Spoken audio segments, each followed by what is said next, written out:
Hello friends, welcome to KVS special channel. आप सब जानते हो मैंने केवीएस पीआरटी के लिए सीरीज स्टार्ट की हुई है। ईवीएस का केवीएस पीआरटी ईवीएस का सिलेबस मैंने ऑलमोस्ट कंप्लीट करा दिया है। सो प्लेलिस्ट का लिंक मैं आपको डिस्क्रिप्शन बॉक्स में दे दूंगी। प्लेलिस्ट के लिंक पर क्लिक करते ही आपके सामने सारी वीडियोस आ जाएगी। जो भी सिलेबस है उसके अकॉर्डिंग सारी वीडियोज़ बनाई हुई है, पूरा एनसीईआरटी बेस्ड है, तो आपके लिए बहुत हेल्पफुल रहने वाली है। आज से जो हम स्टार्ट करने जा रहे हैं जनरल साइंस का केवीएस पीआरटी जनरल साइंस का सिलेबस, और इसमें जितने भी टॉपिक्स हैं सब कवर कराए जाएंगे one by one. And the most important thing is understanding level पर ज़्यादा जोर दिया जाएगा, ना कि बुकिश नॉलेज पर। ठीक है, जहाँ तक भी पॉसिबल होगा लाइफ के साथ, डेली लाइफ के एग्जाम्पल्स उठाए जाएंगे और लाइफ के साथ रिलेट करके आप साइंस पढ़ोगे, ताकि आपकी जो नॉलेज है वो लॉन्ग लास्टिंग रहे। बात आती है अब पीडीएफ की। जो बच्चे कहते हैं कि फ़ोटो शेयर कीजिए, ये कीजिए, वो कीजिए, तो उन लोगों के पहले बताना चाहूँगी कि अभी फ़िलहाल आप लोग वीडियो से ही पढ़े। उसका दो रीज़न्स है। पहला रीज़न ये है कि अगर मैंने आपको वो फ़ोटो शेयर कर दी ना, पहली बात आप उन नोट्स को रटना शुरू कर देते हो। ठीक है, आप ना वीडियोस में जो मैं समझाती हूँ ना उसको समझना तो दूर, आप लोगों का ये हो जाता है कि मैम ने नोट्स दे दिए तो उनका रट्टा मार लो। ये बिल्कुल गलत टेक्निक है। ठीक है, नोट्स भी उन्हीं बच्चों को समझ में आएंगे जो क्लास में पहले समझेंगे वीडियोज़ में, जो मैं आपको समझाऊंगी तब। दूसरी चीज़, मैं सिर्फ सेलेक्टेड बच्चों को ही पीडीएफ शेयर करूंगी। और मैंने पहले भी कहीं पर पोस्ट डाली थी, कई ग्रुप्स में शेयर की थी कि मुझे सिर्फ 20 to 30 स्टूडेंट्स चाहिए जो सिंसियर हो। ठीक है, जो सिंसियर हो और क्लासेस को अटेंड करे, उन बच्चों को ही मैं पीडीएफ प्रोवाइड करूँगी। और अभी नहीं करूँगी। अभी इसलिए नहीं करूँगी क्योंकि अभी आप लोगों को अपने कंसेप्ट्स क्लियर करने हैं। दूसरी चीज़, आप लोगों को एनसीईआरटी की बुक से भी गो थ्रू होना है मेरे साथ साथ। ठीक है, मैं जो टॉपिक पढ़ा रही हूँ वो कंप्लीट होने के बाद आपको एक बार एनसीईआरटी की बुक से भी वो चैप्टर रीड करना है। ये एसेंशियल है। ठीक है, 8, 9, 10 की बुक्स जो है ना बिल्कुल निकाल लीजिएगा अपनी साइंस की। अगर किसी के पास नहीं है तो परचेज़ कर सकते हो। और अगर आप मतलब ऑनलाइन अगर अच्छे से पढ़ पाते हो, देखिए मैं तो इस चीज़ को सजेस्ट करती नहीं हूँ कि भाई ऑनलाइन सारा पढ़िए, क्योंकि आंखों पे भी बहुत इफेक्ट पड़ता है। ठीक है, बाकी आपके ऊपर है। ठीक है, प्रोटेक्टर्स का यूज़ करके अगर आप पढ़ सकते हो तो आप लोग फ़ोन से या कंप्यूटर स्क्रीन पर भी पढ़ सकते हो। अब बात आ जाती है कि अगर मैं आप लोगों को अभी नोट्स शेयर कर दूंगी जिन पे सेलेक्टेड कैंडिडेट्स को मैं कह रही हूँ। ठीक है, सेलेक्टेड कैंडिडेट्स का मतलब ये है कि मैं कुछ बच्चों को ही चुनूंगी जो मुझे लगेंगे कि हाँ, इन लोगों को मैं इन पर विश्वास कर सकती हूँ, ये मुझे रिज़ल्ट देंगे, ये मुझे सलेक्शन ला करके देंगे। ठीक है, तो मैंने पहले ही कहा था कि मुझे 20 से 30 बच्चे चाहिए सिर्फ, और जिसमें से 4-5 बच्चे मुझे मिल चुके हैं। ठीक है, नाम मैं लेना चाहूँगी उन बच्चों का। पहला रंजना दास जी, दूसरा पूजा पांडे जी, तीसरा नाम है राहुल कुमार जी। ठीक है, और चौथा नाम है उनका नाम अभी मुझे याद नहीं आ रहा है, लेकिन मैं जल्दी ही आपको बाद में बता दूंगी। ठीक है, तो ये कुछ बच्चे हैं जो स्टार्टिंग से ही वीडियोस देख रहे हैं और जो पूरे तरीके से मेरे ऊपर भी विश्वास कर रहे हैं। तो स्टार्ट करेंगे हम मोशन से। ठीक है, मोशन जो आप थर्ड पैराग्राफ देख रहे हैं ना, उसको सबसे पहले कंप्लीट कराने की कोशिश की जाएगी। अगर शॉर्ट में कहूँ तो फिज़िक्स से हम लोग स्टार्ट कर रहे हैं। तो आइए करते हैं क्लास शुरू। सबसे पहले आ जाती है बात कि देखिए फ़िज़िक्स में ना कोई भी चीज़ हुई उसको हम माप सकते हैं और तोल सकते हैं। ठीक है, किसी भी चीज़ को अगर हम माप सकते हैं और तोल सकते हैं तो उसको हम कहते हैं फिज़िकल क्वांटिटी। क्या कहते हैं? Physical quantity. जो हिंदी वाले स्टूडेंट हैं वो भी सुनिए ध्यान से, भौतिक राशि। और एक राकेश टीचर 21 करके एक बच्चे कमेंट करते हैं, ठीक है, जो कि VH है, उनके लिए भी मैं PDFs प्रोवाइड कर दूंगी। और आप बिल्कुल ध्यान से सुनिए, आपका भी ध्यान रखते हुए मैं हर एक बात को बोलूँगी। ठीक है, सो फिज़िकल क्वांटिटी को हम मेज़र कैसे कर सकते हैं? फिज़िकल क्वांटिटी के लिए ना कोई भी अगर भौतिक राशि है तो उसके लिए दो चीज़ चाहिए होती है हमें, नंबर और unit. Number and unit. Number मतलब संख्या और यूनिट मतलब मात्रक। ठीक, अगर जब एग्जाम्पल्स लें तो देखिए, अगर मैं कहूँ कि एक रोड की लंबाई, एक सड़क की लंबाई 1000 मीटर है, 1000 मीटर है, तो इसमें लंबाई जब हमने मेज़र की तो बेटा इसमें देखिए 1000 क्या हो गया आपका नंबर, और मीटर क्या हो गया आपका यूनिट या फिर मात्रक। ठीक है, 1000 मीटर नहीं, आप कह रहे हो कि एक रोड की लंबाई 1 किलोमीटर है, तब भी क्या हुआ, 1 आपका नंबर हुआ।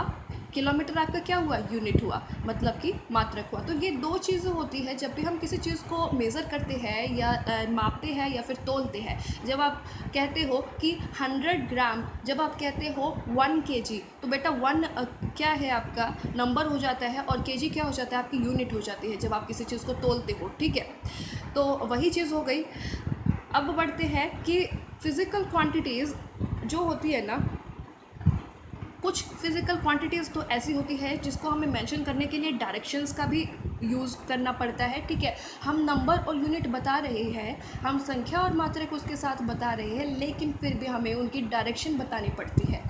कुछ फिज़िकल क्वांटिटीज़ ऐसी होती है जहां हम नंबर और यूनिट बता दें तब भी काम चल जाता है, हमें ज़रूरत नहीं पड़ती कि हम डायरेक्शंस को भी बताएं। तो ये चीज़ आप कैसे समझ सकते हो, ठीक है, इसके बारे में बात करते हैं थोड़ी सी, क्योंकि आपके जो कंसेप्ट है ना उनको क्लियर करना बहुत ज़रूरी है। अब देखिए आगे मूव ऑन करते हैं, ठीक है। देखिए एग्जांपल्स देती हूँ कि एक कार है, ठीक है, या एक बस है, कुछ भी चीज़ आप लगा सकते हो। आप कह रहे हो कि मैंने कार पर 30 न्यूटन की फोर्स लगा दी। आपने कहा कि मैंने कार पर 30 न्यूटन की फोर्स लगा दी, एक स्टैंडिंग कार पर, एक कार खड़ी हुई है उसके ऊपर। तो अब मेन बात है कि आपको यहाँ पर मेंशन करना पड़ेगा कि आपने जो फोर्स लगाई है वो दाईं ओर से लगाई है या बाईं ओर से लगाई है, दाईं ओर से लगाई है या बाईं ओर से लगाई है, ये चीज़ मेंशन करना ज़रूरी है। तो जो न्यूटन है या जो फोर्स है ना, उसके लिए हमें दिशा की आवश्यकता होती है। किसकी आवश्यकता होती है, दिशा का भी पता चाहिए होता है। या आप कह सकते हो कि therefore force is a physical quantity and it depends on direction, ठीक, डायरेक्शन के ऊपर निर्भर करती है। अब ये चीज़ तो हो गई कि मैंने कहा कि कुछ फिज़िकल क्वांटिटी या कुछ भौतिक राशि ऐसी होती है जहाँ पर हमें दिशा बतानी पड़ती है। अब कुछ ऐसी भी होती है जहाँ हमें दिशा नहीं बतानी पड़ती, उनका भी एग्जांपल ले लेते हैं। देखिए अगर आप कह रहे हो कि मेरा जो पेन है ना या जो मेरी पेंसिल है, ठीक है, जो पेन या पेंसिल है आपकी, उसकी आप लेंथ मेज़र कर रहे हो और आप कह रहे हो कि मेरी पेंसिल की जो लेंथ है ना वो 10 सेंटीमीटर है। क्या है, 10 सेंटीमीटर। अब बेटा इसमें आपको डायरेक्शन बताने की ज़रूरत है? आप खुद सोच के देखिए कि आपको इसमें डायरेक्शन बताने की ज़रूरत है कि मेरी जो पेन की लंबाई है वो 10 सेंटीमीटर है। अब ये जो 10 सेंटीमीटर है बेटा, ये दाईं ओर से भी 10 सेंटीमीटर ही आएगी या बाईं ओर से मापोगे तब भी 10 सेंटीमीटर ही आएगी, राइट? समझ आ रहा है बात? अब मैं कह रही हूँ कि देखिए अगर मैं कह रही हूँ कि मेरी जो हाइट है ना वो 173 मीटर है, कुछ भी मतलब इस टाइप से आप लगा रहे हो, तो अब जो हाइट है आपकी, या आप कह रहे हो कि मेरी जो हाइट है वो 5 फीट है, या आप कह रहे हो 6 फीट है या 7 फीट है, जो भी है, वॉट एवर इट इज़। तो बात जब आ जाती है हाइट की, ठीक है, जब बात आ जाती है हाइट की, तो आप ऊपर से मापो नीचे से मापो तो वो रहनी तो आपकी सेम है, तो क्या आपको इसमें डायरेक्शन की ज़रूरत पड़ रही है? नहीं पड़ रही। तो इसी का मतलब यही है कि कुछ भौतिक राशियाँ ऐसी होती है जहाँ पर आपको दिशा की ज़रूरत पड़ती है, जबकि कुछ भौतिक राशियाँ ऐसी होती है जहाँ पर आपको दिशा की ज़रूरत नहीं पड़ती। इसी वजह से जो भौतिक राशियाँ होती है ना, फिज़िकल क्वांटिटीज़ होती है, फिज़िकल क्वांटिटी को हम दो तरीके से डिवीज़न करते हैं इनका, scalar quantity and vector quantity. यहाँ एक बात और जोड़ना चाहूँगी कि scalar quantity and vector quantity के ऊपर ना मैंने पूरा डिटेल में वीडियो बनाई हुई है, उसका लिंक मैं डिस्क्रिप्शन बॉक्स में डाल दूँगी, ठीक है। स्केलर एंड वेक्टर क्वांटिटी अगर आप लोग डिटेल में अध्ययन करना चाहते हो, क्योंकि फिज़िक्स में ना हर एक कोई भी चीज़ हुई उसमें आ जाता है कि ये स्केलर क्वांटिटी है, ये वेक्टर क्वांटिटी है, ये अदिश राशि है, ये सदिश राशि है, तो आप उसको भी गो थ्रू कर सकते हो। तो स्केलर क्वांटिटी जो होती है अदिश राशि, अब अदिश जिस भी नाम के आगे अ लग जाता है ना, ठीक है, दिश किस चीज़ के लिए है, दिशा के लिए है, और अ जब लग जाता है तो इसका मतलब है कि दिशा की ज़रूरत नहीं होती, ठीक। अब वेक्टर क्वांटिटी को हम हिंदी में कहते हैं सदिश राशि। स जब लग जाता है तब इसका मतलब है कि दिशा के साथ, दिशा की यहाँ पर ज़रूरत है। अब इन दोनों के बीच में क्या डिफरेंस है वो देखते हैं फटाफट। जब बात आ जाती है बेटा स्केलर क्वांटिटी की, तो इस पर हमें सिर्फ मैग्नीट्यूड चाहिए होता है। मैग्नीट्यूड को ना आप ज़्यादा टेंशन मत लीजिए, मैग्नीट्यूड को एक संख्या की तरह आप ले सकते हो कि मैग्नीट्यूड हमें एक संख्या चाहिए होती है जब हम अदिश राशि की बात करते हैं, स्केलर क्वांटिटी की बात करते हैं, ठीक है। नंबर और आपका जो यूनिट तो खैर होती ही है, ठीक। तो इसमें ना मेन खास बात ये है, अदिश राशि में नो नीड ऑफ डायरेक्शन, हमें दिशा की ज़रूरत नहीं होती, हमें ये बताने की ज़रूरत नहीं होती कि दिशा, कौन सी दिशा में क्या किया या कुछ भी इस तरीके से। ठीक, एग्जाम्पल में मैंने फिर यही एग्जाम्पल दिया हुआ है कि the length of a road is 1 metre. ठीक है, एक जो रोड है, ठीक, एक आयरन रोड है कह सकते हो आप, और उस आयरन रोड की जो लंबाई है ना बेटा वो 1 मीटर है।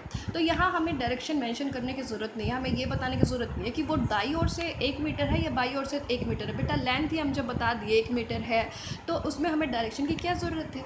आप खुद सोचिए ये बात, है ना। तो अब ना वेक्टर क्वांटिटी की ओर अगर देखें तो बेटा इसमें ना दोनों चीज़, सदिश अगर कहा है मैंने वेक्टर क्वांटिटी को, तो इसका मतलब है दिशा की हमें यहाँ ज़रूरत पड़ेगी। मैग्नीट्यूड संख्या तो होगी, साथ में हमें डायरेक्शन की भी ज़रूरत है यहाँ पर। तो मैग्नीट्यूड प्लस डायरेक्शन जब हो जाता है तो ये एक सदिश राशि या वेक्टर क्वांटिटी बन जाती है। एग्जाम्पल्स, कुछ एग्जाम्पल्स इंपॉर्टेंट है, देखिए। बाकी डिटेल में पूरा मैंने बताया है कि स्केलर क्वांटिटी और वेक्टर क्वांटिटी में बताया हुआ है, इसलिए मैं यहाँ पर एक ब्रीफ में आपको बता रही हूँ। ठीक है, सो लेंथ लंबाई, मास द्रव्यमान, टाइम समय, टेम्परेचर तापमान, इलेक्ट्रिक करंट विद्युत धारा।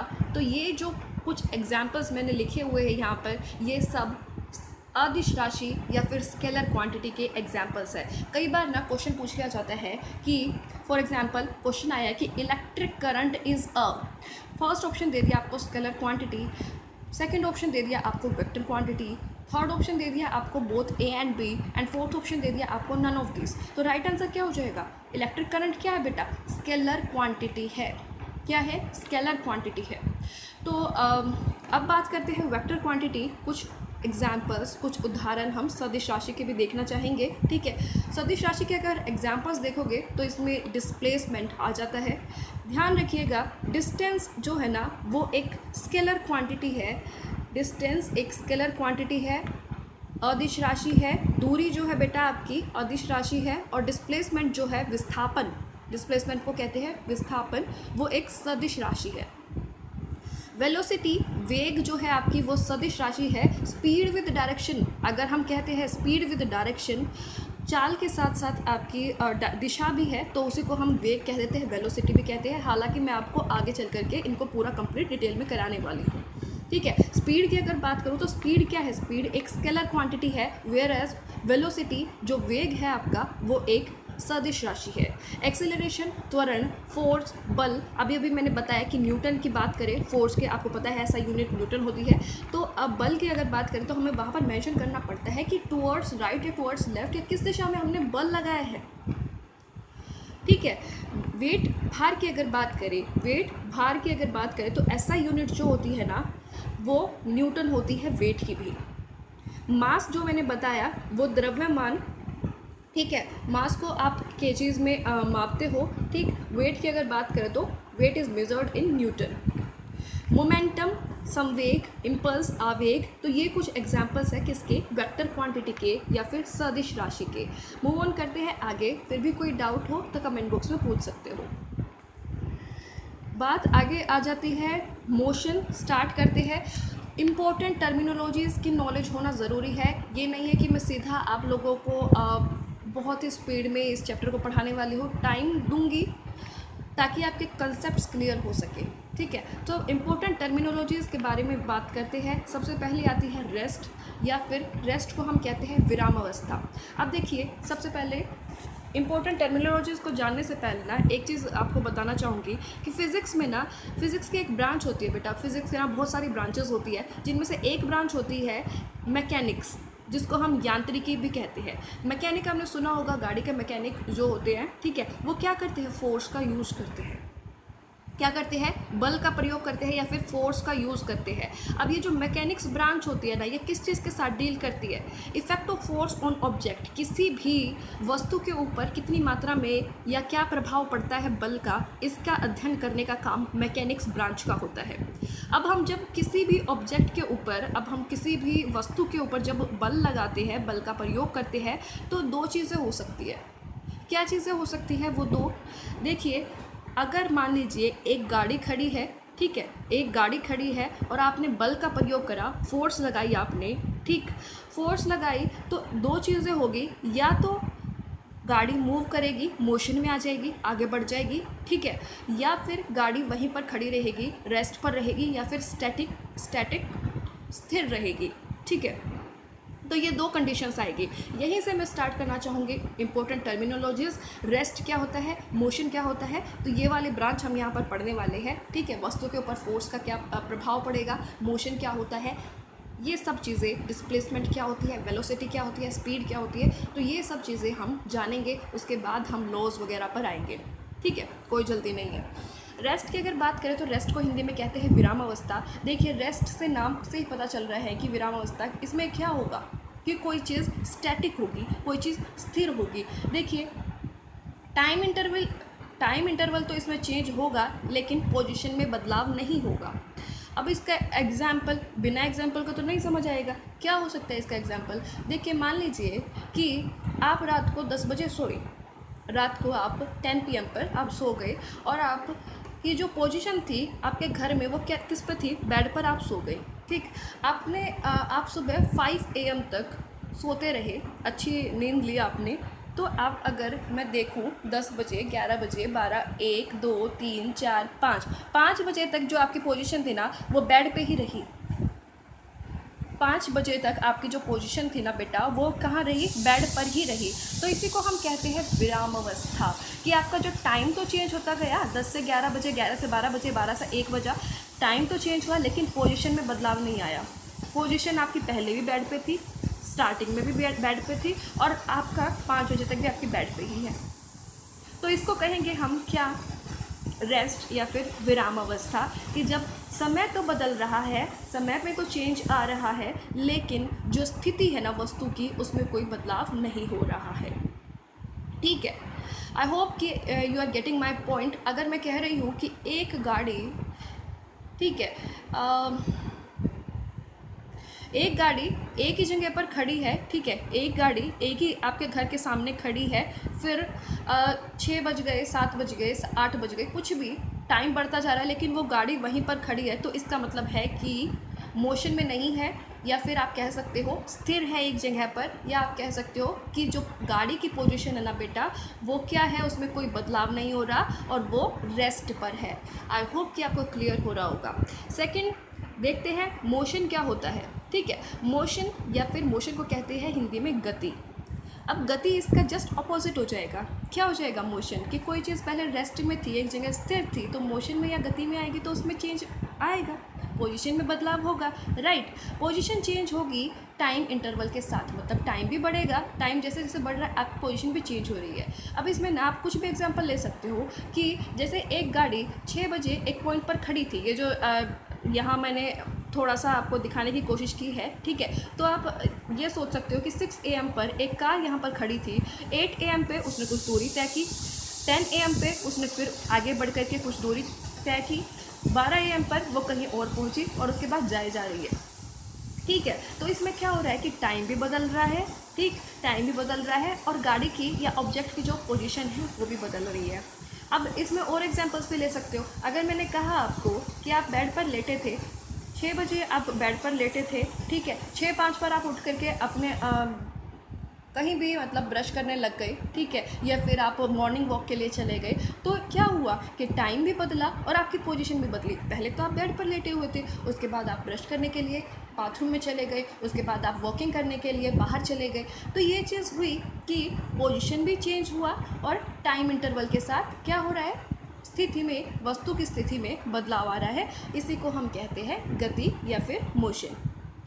नेक्स्ट आगे बढ़ते हैं, पॉइंट ऑफ रेफरेंस के बारे में बिल्कुल ध्यान से समझनी है ये वाली बात, ठीक है। क्या होती है point of reference? Point of reference को हिंदी में हम कहते हैं संदर्भ बिंदु। क्या कहते हैं? संदर्भ बिंदु। अब जो ये संदर्भ बिंदु होता है ना बेटा, इसको ना आप इनिशियल पॉइंट भी कह सकते हो। क्या कह सकते हो? इनिशियल पॉइंट भी कह सकते हो। जिस भी पॉइंट से ना हम किसी भी स्थिति का, किसी भी वस्तु की स्थिति का पता लगाते हैं, उसको हम कहते हैं संदर्भ बिंदु, ठीक है। यही मैंने लिखा होगा कि वह पॉइंट जिसका यूज़ किसी ऑब्जेक्ट की पोजीशन का पता करने के लिए किया जाता है, ठीक, तो उसको कहते हैं हम पॉइंट ऑफ रेफरेंस। अब एक चीज़ ना यहाँ पर एक मज़े वाली बात क्या है, ये देखिए कि एक चीज़ ना एक समय पर रेस्ट में भी रह सकती है और मोशन में भी रह सकती है, ठीक। किस वजह से, क्या रीज़न है कि भाई एक चीज़ एक समय पर हम कह रहे हैं कि रेस्ट में भी है और मोशन में भी है, ऐसा कैसे पॉसिबल है? आप खुद सोच रहे होंगे तो बेटा ये पॉसिबल है किस चीज़ से, अगर हम पॉइंट ऑफ रेफरेंस अलग अलग कर दें तो एक चीज़ एक समय पर रेस्ट में भी हो सकती है और मोशन में भी हो सकती है। इसको क्लियर करने के लिए मैं कुछ एग्जांपल्स ज़रूर देना चाहूँगी। ठीक है, आप कह सकते हो कि रेस्ट और मोशन जो है ना वो रिलेटिव टर्म्स है, सापेक्ष टर्म्स है। अब आप एग्जाम्पल देख सकते हो। ठीक है, ये जो मैंने ड्रॉ करी है, एक बॉय जो है ना रेलवे स्टेशन पर खड़ा है, प्लेटफॉर्म पर खड़ा है। ठीक, तो वो देख रहा है ट्रेन। अब ये जो मैंने जो पॉइंट ऑफ रेफरेंस या संदर्भ बिंदु लिया है ना, वहाँ वो लिया है इस बच्चे को, और ये बच्चा क्या है, रेस्ट पर है, एक जगह पर ये खड़ा होकर जस्ट ऑब्जर्व कर रहा है। तो इसने देखी कि एक ट्रेन आई और ट्रेन के अंदर जो है यात्री भी है। ठीक है, ट्रेन के अंदर यात्री भी है, वो देख रहा है। तो ट्रेन जो है वो मूव कर रही है और मोशन में आ रही है। पहले एक यहाँ थी ट्रेन और उसके बाद सेकंड मतलब आगे बढ़ गई, साथ साथ यात्री भी मूव कर गए। ठीक, वही अगर मैं अब यहाँ तो क्या हुआ कि ये जो बच्चा मैंने बाहर वाला लिया हुआ था, मतलब कि जो प्लेटफॉर्म पर खड़ा था, उसको मैंने पॉइंट ऑफ रेफरेंस या संदर्भ बिंदु माना था। तो मैंने पाया कि जो ट्रेन थी और ट्रेन के अंदर जो यात्री थे, वो मोशन में है या फिर गति में है। अब मैंने क्या किया, पॉइंट ऑफ रेफरेंस को चेंज कर दिया, मैंने संदर्भ बिंदु को चेंज कर दिया। और अब ये जो बच्चा है मान लीजिए, या फिर इनमें से जो ट्रेन के अंदर जो यात्री बैठे हैं उनमें से किसी और बच्चे को या फिर किसी और पर्सन को, किसी भी लेडी को, कुछ भी लगा सकते हो आप। ठीक है, तो आप देखोगे कि ट्रेन तो चलेगी बेटा, लेकिन जब आप बस के अंदर बैठे होते हो, जब आप ट्रेन के अंदर बैठे होते हो या खड़े होते हो, ठीक है, ज़रूरी नहीं है आपको सीट मिले, आप खड़े होते हो या बैठे होते हो, तो क्या आप मूव करते रहते हो? अगर आप अंदर हो और आप अपने आप को संदर्भ बिंदु लगा रहे हो तो आपको क्या लगता है कि जो बस है वो तो मूव कर रही है, लेकिन आप थोड़े ना मूव करते हो, आप तो किस में हो, रेस्ट में हो। जबकि ये जो बाहर वाला है इसको दिखाई दे रहा है कि आप ट्रेन के साथ क्या कर रहे हो, मूव कर रहे हो, आपकी जो पोजीशन है वो चेंज हो रही है। मेन बात आ जाती है, पोजीशन जो है वो चेंज हो रही है। पहले आप यहाँ थे, उसके बाद आपका डिस्टेंस ट्रेवल हुआ और आप आगे पहुँच गए। इसको और भी एग्जांपल्स आप लोग ले सकते हो। देखिए, जब आप ट्रेन में कभी बैठे होगे तो आपने एक चीज़ ऑब्जर्व की होगी, जो ट्रीज़ होते हैं ना, ट्रीज़ तो स्टैटिक होते हैं, अब ट्रीज़ थोड़ी ना भागते हैं, जो पेड़ पौधे होते हैं वो चल थोड़ी ना सकते हैं, है ना। मूवमेंट बहुत कम होती है, लेकिन वो बहुत ईयर्स में होती है, वो चीज़ है, क्योंकि लिविंग ऑर्गेनिज्म है, लेकिन नाम मात्र के बराबर होती है। जैसे हम चलते हैं वैसे तो नहीं चलते ना, लेकिन जब हम ट्रेन में बैठे होते हैं, ट्रेन जो है ग्रेट स्पीड से चल रही होती है, फास्ट स्पीड से चल रही होती है, तो आप क्या देखते हो, ऐसा लगता है जैसे जो ट्रीज़ है ना वो पीछे की तरफ भाग रही है। जो ट्रीज़ है या जितने भी घर है या कुछ भी है, ठीक है, जिस भी चीज़ को आप नज़र डालते हो आपको लगता है कि वो पीछे की तरफ मूव कर रही है।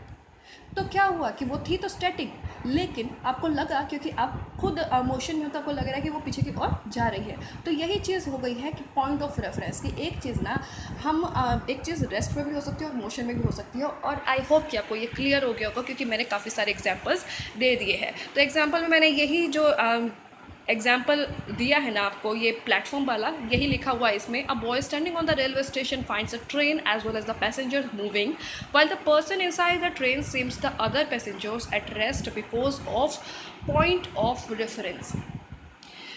ठीक है, आई होप क्लियर हो रहा होगा। अगर फिर भी कोई डाउट हो तो पूछ सकते हो कमेंट बॉक्स में। पॉइंट ऑफ रेफरेंस को ना हम ओरिजिन या फिर संदर्भ बिंदु के नाम से भी जानते हैं। ठीक है, ओरिजिन को हम शुरुआती पॉइंट भी कह सकते हैं, जहाँ से चीज़ शुरू हुई है वो चीज़ भी कह सकते हैं। A point from where the object initiates, जहाँ से चीज़ शुरू होती है उसको हम पॉइंट ऑफ रेफरेंस कह सकते हैं। क्योंकि आपने कोई चीज़ को पहले आपने पॉइंट ऑफ रेफरेंस लिया ना, उसके बाद आपने देखा कि हम इस चीज़ को इवैल्यूएशन कर रहे हैं, इस चीज़ को ऑब्जर्व कर रहे हैं कि कौन सी चीज़ मोशन में है, कौन सी चीज़। ठीक है, तो पॉइंट ऑफ रेफरेंस एक तरीके से आपका इनिशियल पॉइंट या फिर ओरिजिन भी कहा जाता है। आगे देखते हैं डिस्टेंस। डिस्टेंस मतलब दूरी। क्या होती है दूरी? ये तो आप सब जानते होगी कि कोई भी वस्तु या कोई भी इंसान या कोई भी चीज़ अगर दूरी मतलब कि किसी भी पर्सन के द्वारा तय की गई मार्ग की कुल लंबाई, ठीक है। मार्ग की कुल लंबाई क्या होता है? डिस्टेंस या फिर दूरी होती है। The total path length covered by an object is distance. ठीक, वस्तु के द्वारा तय की गई मार्ग की कुल लंबाई क्या होती है? डिस्टेंस होती है। अब देखिए यहाँ आप देख सकते हो इनिशियल पॉइंट ए है। ठीक है, शुरुआती स्थिति जो है वो क्या है? ए से ये बच्चा कहाँ गया? बी पर। ठीक है, 5 किलोमीटर रास्ता इसने ट्रेवल किया। बी से ये चला गया सी पर, जहाँ 2 किलोमीटर इसने तय की। सी से गया डी पर, 4 किलोमीटर इसने तय की। डी से ई गया, ई में यहाँ भी 2 किलोमीटर तय की। ई से एफ गया, एफ से जी गया, जी से एच गया, कहीं भी जा सकता है। ठीक है, फिर रुक गया फाइनल पॉइंट, जैसे यहाँ मैंने जी को ही फाइनल पॉइंट माना हुआ है, अंतिम स्थिति। ठीक है, ये यहाँ हुई। तो जो डिस्टेंस हुआ ना बेटा, वो क्या हुआ आपका कि जो हमने कुल मार्ग कहाँ से कहाँ तक तय किया है, पहले ये बताइए। ए से लेकर जी तक ही किया है ना? अगर सिंपल लैंग्वेज में कहूँ तो ए से लेकर के जी तक ही किया है ना, और उसमें हम बी तक गए, सी तक गए, डी तक गए, ई तक गए, एफ तक। लेकिन अगर मैं संक्षिप्त में कहूँ तो ए से लेकर के जो पर्सन है वो जी तक गया है। ठीक है, अंतिम स्थिति में। तो अभी जो हमें, जब हम डिस्टेंस को कैलकुलेट करेंगे, हमें देखना होगा कि डिस्टेंस क्या है। तो ए से लेकर के जी तक जितनी भी मार्ग की जो कुल लंबाई थी, जितना भी हमने डिस्टेंस जो ट्रैवल किया है, वो कैसे करेंगे? 5 kilometre plus 2 kilometre, 4 plus 2 plus 3 plus 2 kilometre, ये इनको जोड़ लेंगे। तो कुल ए से लेकर के जी तक का जो दूरी तय की किसी भी ऑब्जेक्ट ने, किसी भी पर्सन ने, तो वो कितनी हुई? 18 किलोमीटर। ठीक है, ये सिर्फ एग्जाम्पल है, ये वैल्यूज़ जस्ट मैंने ली हुई है, ये कहीं तक भी आप कुछ भी ड्रॉ कर सकते हो। मेन चीज़ है कंसेप्ट क्लियर होने की, आई होप हो रहे होंगे। अब आ जाते हैं आगे। Whenever we cover a distance it always takes some amount of time. I hope I know कि आप भी एग्री करते होगे इस बात से कि देखिए, अगर आप एक स्टेप भी लेते हो, अगर आप एक कदम भी आगे बढ़ाते हो, तो बेटा ये चाहे 0.001 सेकेंड ले, 0.001 सेकेंड। ठीक है, तो बेटा अगर वेट, हाँ, तो अगर 0.001 सेकेंड ही क्यों ना ले रहा हो, लेकिन अगर एक कदम या 2 कदम भी आप चला रहे हो, तो कुछ अमाउंट ऑफ टाइम तो उसमें लिया ही जाएगा, कुछ अमाउंट ऑफ टाइम तो उसमें जाएगा ही। ठीक है, तो यही मैंने लिखा हुआ है कि वेदर यू आर टेकिंग 1 और 2 स्टेप्स और कवरिंग अ लॉन्ग डिस्टेंस, चाहे आप लॉन्ग डिस्टेंस कवर करें, चाहे आप एक कदम ही क्यों ना रखें, लेकिन कुछ समय तो लगेगा, चाहे कोई सेकंड लगे, 0.001 सेकंड क्यों ना लगे, लेकिन टाइम तो गया, टाइम तो हुआ। तो बेटा एक चीज़ यहाँ आ जाती है कि डिस्टेंस बिल्कुल ना ध्यान से रखना है। हो सकता है स्टेटमेंट कंक्लूजन फॉर्म में आपको देखने को मिले चीज़ें। ठीक है, हो सकता है आपको स्टेटमेंट कंक्लूजन फॉर्म में चीज़ें देखने को मिले। तो ये चीज़ याद रखनी है कि डिस्टेंस ना कभी भी नेगेटिव नहीं होता। डिस्टेंस कभी भी नेगेटिव नहीं होता। डिस्टेंस को आप इस तरीके से नहीं कहते कि ये नहीं कह सकते कि किसी इंसान ने ना -20 किलोमीटर डिस्टेंस ट्रैवल किया है, ऐसा गलत हो जाएगा। ठीक है, डिस्टेंस ऑलवेज पॉजिटिव रहेगा, ये एक एब्सोल्यूट वैल्यू है। दूसरी चीज़ याद रखने की ज़रूरत है कि distance is a scalar quantity. Distance क्या है? आदिश राशि है। इट मीन्स कि हमें डिस्टेंस में डायरेक्शन की ज़रूरत नहीं पड़ती। अब देखिए बेटा, डिस्टेंस की बात हो गई, टाइम की बात हो गई, तो क्या आ गया निकल के? स्पीड आ गई। क्या होती है स्पीड? स्पीड होता क्या है? डिस्टेंस अपॉन टाइम, यही तो होता होगा ना स्पीड। तो जब हमने डिस्टेंस की बात कर ली, जब हमने बता दिया कि टाइम भी लगता है उसमें, तो क्या निकाल लेंगे हम? स्पीड पर आ जाएंगे, चाल पर आ जाएंगे। The rate of change of position of an object in any direction, किसी भी दिशा में कोई भी पोजीशन में बदलाव हो रहा है, ठीक है, किसी की पोजीशन में बदलाव हो रहा है, तो वही हो जाती है क्या? स्पीड। और स्पीड को हम कैसे मेज़र करते हैं? ठीक है, distance upon time, the ratio of distance to the time in which the distance was covered. ठीक, स्पीड चाल हो जाएगा बराबर दूरी अपॉन दूरी बटे समय। स्पीड की जो स्पीड एक स्केलर क्वांटिटी है। स्पीड क्या है? एक स्केलर क्वांटिटी है, आदिश राशि है। वही अगर वेग की बात करूं, वेलोसिटी की बात करूं, तो वो एक वेक्टर क्वांटिटी है जिसमें दिशा की ज़रूरत पड़ती है। स्पीड में हमें किसी दिशा की ज़रूरत नहीं पड़ती। तो स्पीड एक स्केलर क्वांटिटी है, याद रखनी है, बिल्कुल दिमाग में छप जाना चाहिए। और जो स्पीड की एसआई यूनिट है ना, स्पीड की एसआई यूनिट है बेटा, वो है मीटर पर सेकेंड। ठीक है, मैं कह रही हूँ 20 मीटर पर सेकेंड की स्पीड से मैं चली, या 20 किलोमीटर पर आवर से मैं चली। ठीक है, लेकिन जो एसआई यूनिट है ना बेटा, वो क्या है? मीटर पर सेकेंड, ठीक, ये याद रखना है। तो फर्स्ट क्लास को ना मैं यही पार्ट 1 को, मोशन के पार्ट 1 को यहीं पर ख़त्म करती हूँ। सेकंड पार्ट में मैं आप लोगों के साथ displacement, velocity and other terms भी डिस्कस करूँगी और उसके बाद हम laws of motion and inertia वगैरह सारी चीज़ पढ़ेंगे, ठीक है। कैसी लगी क्लास कमेंट बॉक्स में बता सकते हो, कोई सजेशन हो तब भी कमेंट बॉक्स में दे सकते हो, कोई डाउट हो तब भी कमेंट बॉक्स में दे सकते हो। फर्स्ट टाइम अगर वीडियो देख रहे हो ना, चैनल को सब्सक्राइब ज़रूर करना, क्योंकि ये चैनल ना आपके लिए लाइफ चेंजिंग साबित होने वाला है, क्योंकि मैं अपने ना 100% एफर्ट्स इसमें लगाने वाली हूँ, ठीक है। तो सब्सक्राइब ज़रूर करना, सब्सक्राइब के साइड में बेल आइकन होगा, उसको प्रेस जरूर करना, ताकि आपको नई वीडियोज़ की नोटिफिकेशन टाइम मिलती रहे। चैनल को सपोर्ट करिए, ज़्यादा से ज़्यादा शेयर कीजिए, I will be thankful to you, ठीक है। कोई फ़ीस वगैरह मुझे नहीं लेनी है, लेकिन मैं इतना ज़रूर चाहूँगी कि अगर आपको लगे कि मैं थोड़ा ठीक ठाक काम कर रही हूँ तो थोड़ा सा शेयर कर दीजिएगा, तो वही आपके लिए मैं आपकी आभारी रहूँगी, ठीक है। सो वीडियो को यही करती हूँ ख़त्म, मिलते हैं नेक्स्ट पार्ट में जो आपका कल आ जाएगा। आपने वीडियो देखी उसके लिए thank you so much and all the best for your future.